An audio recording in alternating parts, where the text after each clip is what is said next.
Chennai shopping మాల్లో ఉగాది వేడుకలు. మీ పండుగ షాపింగ్ చెన్నై షాపింగ్ మాల్లో చేయండి. అందమైన వస్త్రాలతో పాటు విలువైన బహుమతులు పొందండి.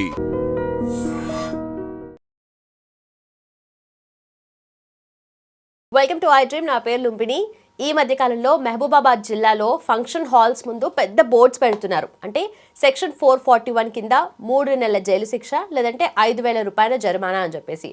అంటే ఫంక్షన్ హాల్స్ ముందర ఇలాంటి బోర్డ్స్ పెట్టాల్సిన అవసరం ఏంటి అంటే, పెళ్ళికి పిలిచిన వాళ్ళు కాకుండా పిలవని వాళ్ళు, అంటే బయట వాళ్ళు, పెళ్ళికి ఎలాంటి సంబంధం లేని వాళ్ళు వచ్చి భోజనం చేసి వెళ్తున్నారని చెప్పేసి. అది కూడా పెద్ద పెద్ద హాల్స్ ఉంటాయి కదా, పెద్ద ఎక్కువ ఫుడ్ ఉంటుంది, ఎక్కువ టేస్టీ ఫుడ్ ఉంటుంది. సో అలాంటి వాళ్ళు వచ్చేసి అక్కడ తినేసి వెళ్ళిపోతున్నారు అని చెప్పి. అంటే దీన్ని మనం ఏ యాంగిల్లో చూడాలి? కొంతమంది ఇది ఫన్నీ అనుకుంటారు, ఎందుకంటే ఫ్రెండ్స్ కానీ లేదంటే హాస్టల్స్ పక్కన ఏదైతే బాయ్స్ కానీ గ్యాంగ్ ఉందనుకోండి, వాళ్ళు వెళ్ళేసి అలా తింటూ ఉంటారు. ఇదంతా ఒక ఫన్నీ యాంగిల్లో చూడొచ్చు. బట్ ఎథికల్లీ ఎంతవరకు ఇది రైట్ ఆర్ రాంగ్ అనేది కూడా డిస్కస్ చేద్దాం. ఈరోజు మనతో పాటు ఉన్నారు ప్రముఖ motivational speaker and language trainer Vijay బంగారు గారు. ఆవిడతో మాట్లాడదాం.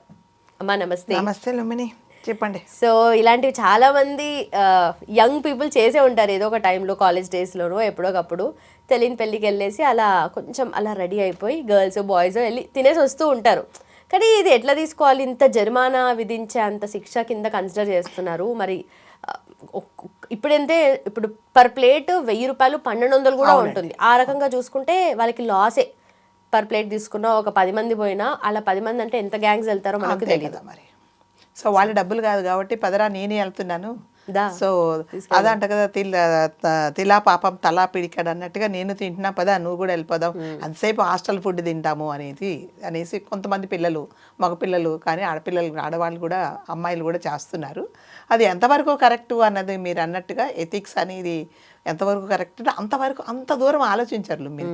ఏదో టేస్టీ ఫుడ్, వెరైటీస్ దొరుకుతాయి, ఉన్న దాంట్లో మంచి డ్రెస్ వేసుకుందాం, వెళ్దాం, వస్తామనే కానీ వాళ్ళ మనసులో వాళ్ళని ఏదో మోసం చేయాలి, వాళ్ళని బాధ పెట్టాలి అలాంటిదంతా ఏమి ఉండదు. అంత సీరియస్గా ఏమి ఆలోచించారు. మంచి ఫుడ్, చాలా వెరైటీస్ దొరుకుతాయి, కలర్ఫుల్గా ఉంటుంది, తిందాము వద్దాం, అంతవరకే ఉంటుంది, వాళ్ళది ఏముంటుంది. కానీ other side of the coin ఏముంటుందంటే, మీరు అన్నట్టుగా చాలా కాస్ట్లీ ఫుడ్ ఉన్నప్పుడు 1,500 రూపాయల ప్లేట్ కూడా ఉంటుంది. వాళ్ళు ప్లేట్స్ ప్రకారం కౌంట్ చేస్తారు.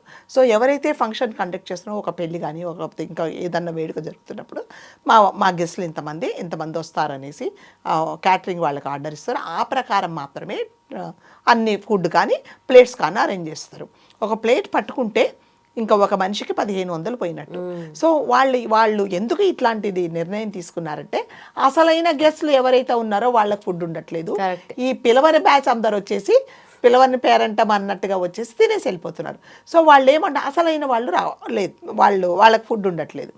ఎంతమంది ఇప్పుడు చూడండి, ఫుడ్ అనే కదా, ఒక ప్రోగ్రామ్ జరుగుతుంది ఏదన్నా భోజనాలకు అంటే నిజంగానే మనం అక్కడ భోజనం చేసి వద్దాము అని మెంటల్గా మనము ఫిక్స్ అయిపోయి వస్తాం. వచ్చిన తర్వాత అంతా అయిపోయిన తర్వాత ఫుడ్ అయిపోదు. వాళ్ళు ఏమంటారంటే, క్యాటరింగ్ ఇచ్చిన వాళ్ళు, సార్ మీరు ఒక 1,000 మందికి చెప్పారు, సో 1,000 మంది అంటే నేను ఒక 100 మందికి అడ్జస్ట్ చేస్తాను, అయిపోయింది ఫ్లైట్స్, నేను ఏం చేయను అంటారు. సో వాళ్ళు ఎవరైతే అది దానికి మేనేజ్మెంట్ ఉంటుందో, ఎవరైతే పాపం ఇది చేస్తున్నారో, again they have to order food కదా. సో వీటన్నిటి వల్ల ఏం చేస్తున్నారంటే, మీరు అన్నట్టుగా ఫంక్షన్ హాల్స్లో ఇట్లాంటి బోర్డ్స్ పెడుతున్నారని నేను విన్నాను. ఇప్పుడు మనం న్యూస్లో కూడా చూసాం. సో అది ఎంతవరకు కరెక్ట్ అనేది వెళ్ళే వాళ్ళని బట్టి, అలా ఎవరు వెళ్తున్నారో వాళ్ళు ఒక్కసారి ఆలోచించుకోవాలి. కాకపోతే ఏంటంటే, కొంతమంది పేదవాళ్ళు కూడా ఉంటారు. ఒక మంచి ఫుడ్ దొరుకుతుంది కదా, చూడండి మనం తిన్నప్పుడు ప్లేట్స్ తీసేవాళ్ళు, దాని తర్వాత అక్కడంతా శుభ్రం చేసేవాళ్ళు ఉంటారు. వాళ్ళు కూడా ఉన్న దాంట్లో వాళ్ళ ఫ్యామిలీని ఉన్న దాంట్లో కొంచెం మంచి బట్టలు వేసుకొని తీసుకొని వచ్చి ఒక రోజన్నా మనం మంచి ఫుడ్ తినొచ్చు కదా అని తయారై తీసుకొని కూడా వస్తుంటారు. సో మీరు అన్నట్టుగా ఓన్లీ పెళ్ళికి సంబంధించిన వాళ్ళు మాత్రమే, మా గెస్టులు మాత్రమే తినాలి అంటే ఎంతో కొన్ని లక్షలు ఖర్చు పెడతారు. లక్షలు కాదు, ఇప్పుడు కోట్లు ఖర్చు పెడుతున్నారు. అందులో పోనీ మనం కూడా ఒక మంచి శుభకార్యం చేసుకుంటున్నాం, 10 మంది పేదవాళ్ళు తినిపోతున్నారు అనేది ఒక చిన్నది కన్సిడరేషన్ చేస్తే అనుకోవడానికి లేదు. కాకపోతే ఏంటంటే, మీరు అన్నట్టుగా అసలైన ఎవరైతే గెస్టులు ఉంటారో, ఇంపార్టెంట్ గెస్టులు ఉంటారో, ఫుడ్ కోసం వచ్చిన వాళ్ళు లేదన్నప్పుడు, ఇంత దూరం వచ్చాం మాకు ఫుడ్డే లేదు అని కూడా కొంతమంది పోట్లాడే ఇది ఉంటుంది. ఇంకా కొంతమంది అయితే నేను విన్నాను, ఇదేంటి ఇది వెయ్యవా, ఇది లేదా, ఇది అక్కడేసావు, ఇలా ఏదేదో వాళ్ళ రైట్ లాగా పోట్లాడుకొని అసలు జీవితంలో మనం తిన్నామా లేదా అని ఆ వడ్డించే వాళ్ళ ముందే ప్లేట్లు పెట్టుకొని వెంటనే ఒక ప్లేట్లు చూడాలి. నేను కొంతమంది చూసాను అసలు ఇంత వేలు పెట్టడానికి కూడా ప్లేస్ మొత్తం వడ్డించేసుకుంటారు అనమాట. అసలు ఉంటుందా లేదా అని చెప్పేసి. కాబట్టి వెళ్ళిన వాళ్ళు కూడా కొంచెం ఇవన్నీ కూడా ఆలోచించుకోవాలి. ఫుడ్ ఎంతో వేస్ట్ చేస్తారండి. ఇది పెట్టుకుంటారా, బట్ మీరు చూడండి ఆ టబ్స్లలో ఫుడ్ ఇలా వేస్ట్ చేసేసి తినడం పారేయడం. సో ఆ వేస్టేజ్లో ఏదో నలుగురు పేదవాళ్ళు తిన్నారు కదా అని కొంచెం కన్సిడర్ చేసుకుంటే మంచిది. అట్లాగే బాగా ఉండేవాళ్ళు మేము డబ్బులు పెట్టుకొని బయట తినగలము అనేవాళ్ళు వెళ్లకుండా ఉంటేనే మంచిది. నిజంగా డబ్బులు లేకుండా ఒక పూట భోజనం దొరుకుతుంది కదా అని వెళ్తే మాత్రం వాళ్లకు నిజంగా అంత స్తోమత ఉండి 3 నెలల జైలు శిక్ష 5,000 జరిమానా అంత భరించే వాళ్ళైతే అసలు అట్లాంటి ఫుడ్కే వెళ్ళరండి. కాబట్టి ఇలాంటి దాని మీద కొంచెం అంటే వెళ్ళే వాళ్ళు కూడా ఆలోచించుకోవాలి. వీళ్ళు కూడా అంటే ఎవరైతే ఇది మేనేజ్ చేస్తున్నారో వాళ్ళు కూడా కొంచెం ఆలోచించుకోవాలి. సో యూ కాంట్ కంట్రోల్, అది ఒక ఓషన్ లాగా వస్తూనే ఉంటారు జనాలు. ప్రతి ఒక్కరి అదేంటి ఫోటో తీసి ఐడెంటిఫై చేసి వీళ్ళు పలాని పెళ్లి సంబంధించిన వాళ్ళే, పెళ్లి కొడుకు వాళ్ళ వైపు, పెళ్లి అమ్మాయి వైపు అని ఎవరు ఐడెంటిఫై పాసిబుల్ కానే కాదండి. ఇది వరకు అంటే నాకు తెలిసిన కొన్ని పెళ్లిళ్ళల్లో ఏమవుతుందంటే భోజనశాల ఉన్నప్పుడు అక్కడ ఎవరికైతే ఇప్పుడు అమ్మాయి పెళ్లి అయితే అమ్మాయి తరపు నుంచి ఒక ఇంటి పెద్ద ఉండి ఆ హాల్లో ఉండేసి ప్రతి ఒక్కరికి భోజనాలు చేశారా, బాగున్నాయా, ఇది వేసుకోండి, ఇది వడ్డించుకోండి, ఇది చాలా బాగున్నాయా, నిదానంగా భోజనం చేయండి అనేవాళ్ళు అని చెప్పేవాళ్ళు. ఎందుకంటే మా అమ్మాయి పెళ్ళిలో కూడా మేము అలాగే చేసాం.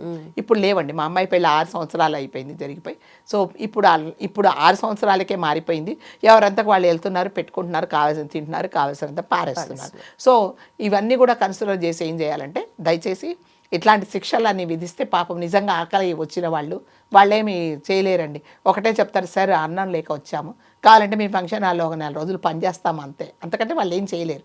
కాబట్టి శిక్షలు అనేది లేకుండా నిజంగా ఆకలి వచ్చిన వాళ్ళు తిన్నారు అని వాళ్ళు కన్సిడర్ చేయాలి. అట్లాగే ఏదో టైంపాస్ కోసం పోతున్నాము, మా దగ్గర డబ్బులు ఉన్నా కూడా ఈరోజు వెరైటీ తినాలనుకున్న వాళ్ళు మాత్రం కొంచెం ఆలోచించుకుంటే మంచిది. అంతేగాని ప్రతి ఒక్కరిని మనం ఐడెంటిఫై చేసేసి లేదా ఒకటేం చేయాలంటే నిజంగా మీరు if you are very particular about your guest, so మీరు కంపల్సరీగా మీ ఇన్విటేషన్ కార్డు క్యారీ చేసుకొని రండి అని మీరు చెప్పండి. So that you can avoid unwanted guest. అంతకంటే మనం చేసేది అయితే ఏమీ లేదు. కాకపోతే కొంచెం పెద్ద మనసు చేసుకొని పోతే పోయిందిలే, ఏముంది, మనం ఇన్ని కోట్లు ఖర్చు పెట్టాము, ఇంత ఆర్భాటాలు చేశాం కదా, పేదవాళ్ళు 10 మంది తిన్నారు అంటే ఏదైనాకైనా లుంబిని మీరు ఏ దానం చేసినా కూడా ఇంకా మీకు డబ్బులు ఇస్తే ఇంకా కావాలంటే కావాలని అడుగుతాము, బట్టలు కొనిస్తే ఇంకా కావాలంట. అదే అన్నం పెడితే కడుపు నిండిన తర్వాత మీరు ఒక మెతుకు కూడా మీరు తినలేరు. కాబట్టి అన్ని దానాలలో కల్లా అన్నదానం చాలా మంచిది అంటారు. పోనీ అలా చేశామని కూడా కొంచెం పెద్ద మనసు చేసుకుని కన్సిడర్ చేయాలి. వెళ్ళే వాళ్ళు కూడా నిజంగా అనవసరంగా డబ్బులు ఉండి బయట తినగలము అనే వాళ్ళు వెళ్లకుండా ఉంటే నిజంగా ఆకలి అయిన వాళ్ళు వెళ్ళి 10 మంది తింటే కూడా వాళ్ళు కూడా కన్సిడర్ చేస్తారు. లేదు నేను అసలు మా గెస్ట్లకి తప్ప నేను బయటవాడు ఎవ్వడు రాకూడదు, సీమ కూడా రాకూడదు అంటే కంపల్సరీగా you have to carry your invitation cards అనేది మీరు పెడితే అప్పుడు నిజంగానే ఎవరు అన్వాంటెడ్ వాళ్ళు ఎవరు రారు కదా, బయట వెళ్ళి లోపల తినడానికి ఉండదు. ఏమిటో సెక్యూరిటీ వాళ్ళు ఆపుతారు. కాబట్టి అదన్నా చేయాలి అంతే తప్ప శిక్షలు విధిస్తాము, జైలు శిక్ష వేస్తాము అనేది మాత్రం ఎంతవరకు కరెక్ట్ అనేది వాళ్ళే ఆలోచించుకోవాలి. Right. Okay ma'am, thank you so much. Thank you. And for more videos, please subscribe to iDream. Please subscribe to iDream. Please subscribe iDream. And please subscribe to iDream. For more videos, subscribe to iDream. please like, share and subscribe to the channel. Congratulations, iDream. Subscribe to iDream. Subscribe to iDream. So subscribe to iDream Media. iDream team అందరికి huge congratulations. Please subscribe iDream Media. Please subscribe to iDream. Subscribe iDream. Please subscribe to iDream.